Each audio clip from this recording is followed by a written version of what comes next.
Good morning and welcome to What's New in Automation. My name is Sean Tierney from Insights in Automation. Kind of a different layout here. And I'll get to that at the end of the show. But let's jump into the top stories we're following in industrial automation, as well as give you a preview look at what's coming this week. And I tried to do this show last week and my mic was way too hot.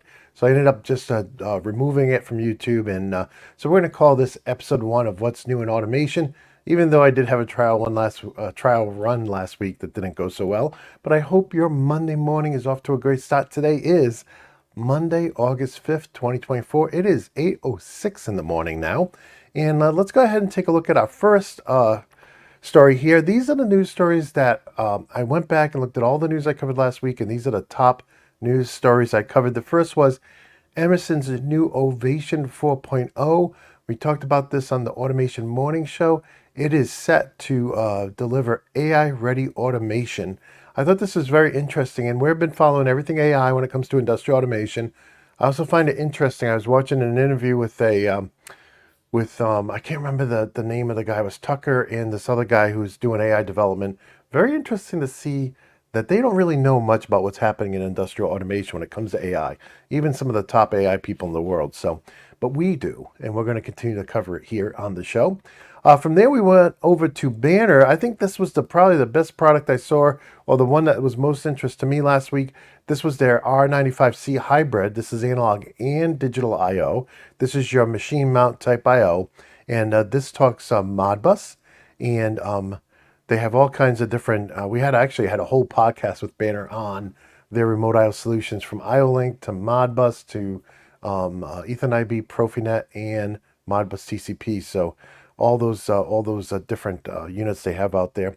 One of the good things about doing Modbus for your distributed I/O is because you can spread it out. This is not a SCADA network. We're not talking about getting terabytes of data. We're talking about some analog and digital, so you don't need a gigabit backbone unless you're doing something super high fast, right? Super fast, right? So there, another one we looked at last week, and I really want to encourage you guys to check this out. I had a great time with Dan from Opto22. We've been following him on the news for a couple years, and I really only knew him from the 90s and their single point I/O. But man, they have a great line in this Groove Epic and Rio. You can use CodeSys on it if you want on the Groove Epic. It's a full-blown PAC. And just very interesting, their design, how these things go together, all manufactured in the USA. Great US-based company. And, if you're not saying you're going to change from the current platform you're using, but definitely it was very technical, very enjoyable. And this was podcast 212. And so check that out. No commercials in this one too. So thank you to Opto for sponsoring it. Then over at Aviva, we hadn't had Aviva on the show yet, but I really enjoyed this article about the quarterly update on their products. I'm not going to go into the details I did on the morning show, but if you're watching Aviva or if you use some of their products, definitely check out this Connect quarterly update. All of the links to these top stories will be in the show notes at theautomationblog.com. So if you want to get to any of these, you will find them there. It's for everybody. This is a public show. From there, we went over to Baluf, and they had an article about their BVS sensor. We've actually had Baluf on the show to demo the BVS sensor, and I thought it was a very interesting product. They sent us a sample just out of the blue. It wasn't sponsored, but I may work that into the members only, the automation show, in the coming weeks, see if we can't figure out how to use it ourselves.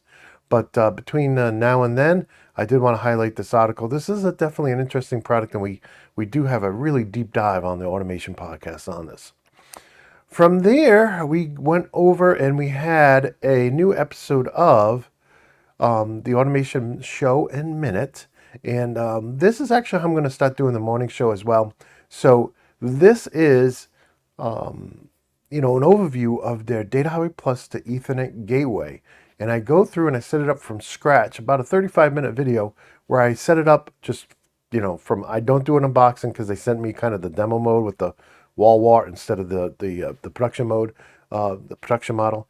But in any case, it was very easy to set up from scratch. And so what I did here is I did a freebie version of the Automation Minute, which everybody's welcome to watch. kind of 3 minutes just boiling down all my thoughts from doing the 35-minute walkthrough. And then for members, as you guys know, I've talked about this many times, there's no money in advertising on YouTube for me. So for members, I switched to a membership model, and for members, I do the whole 35-minute walkthrough. And so I would just want to thank members because you guys make these episodes possible. Without you, I would have had to stop doing them. So thank you guys. But in any case, and that's how I'm going to do the, just kind of announcement if you're watching, I'm going to do the morning show the same way. So I'm just, instead of doing two separate posts, one for the headlines, one for the morning show, at the Automation blog, you're going to see them in one post. You'll have the headlines, the freebie headlines, 3 minutes, and then you'll have the morning show, which is, 15 to 30 minutes. That just makes it easier for me. It kind of keeps everything in one place. And, sometimes the members may want to see the headlines as well as the full show too. So I want to have them both in the same place. So we're going to start going with this model going forward. I say I mean me, I'm the only one here. So in any case, let's move on to what's new in school. And so back to business here. It's August. I got 1 month to finish this guy up. I want to do a basic control panel type interface for the widget machine. It requires a little bit more code for the widget machine. So I'll be updating that file that students get for that. And then we'll be going into the advanced topics. I'll have to convert my molding machines to S7. I know I'm halfway through that. But in any case, so if you have this cost, it's $60 right now on sale. If you have it and you want to see have any questions about any lessons you'd like to see added, now's the time to do so, because once I get to the end of August, it's going to be phase 1 complete, and I'm going to be moving on to some other courses I really want to do. I've been looking forward to doing. From there, now let's move into what's coming this week. We got a couple of videos happening this week. So I just pulled up the all videos page here at the Automation blog. So first of all, on Wednesday morning, I'm going to try to go back to that ProSoft AN4X4 and see if I can get the PanelView Plus 7 to talk to PLCs on Data Highway Plus. Because as you know, the PanelView Plus 6 took that RN6, and the original PanelView took that RN6. Original PanelView Plus, gotta be careful how I say this. But the PanelView Plus 7 came with an Ethernet port. That's it. That's all you got. So this product supposedly lets your PanelView Plus 7 talk to your Data Highway Plus PLCs. And so I'm going to review the manual later tonight and see if it's something I can pull off for Wednesday's morning show. Again, it may not be a live show again, because if I don't get to practice it beforehand, I'd rather record it and then cut out any dead space where I'm trying to figure out what's going wrong, and then release it as a pre-recorded video. But in any case, the other thing we got coming this week for video is I had a great sit down with Horner Automation. You may remember I had Horner Automation on the show a while back, and they make these PLC HMIs. It's really a big favorite of OEMs, and just a very interesting product line, mostly made in the USA. And they just released a new one, a whole new line, and they updated their software too. So we had them on to talk about that. Pretty exciting. That's coming Wednesday afternoon. And then I just want to go over here to, this is the post. This is today's post.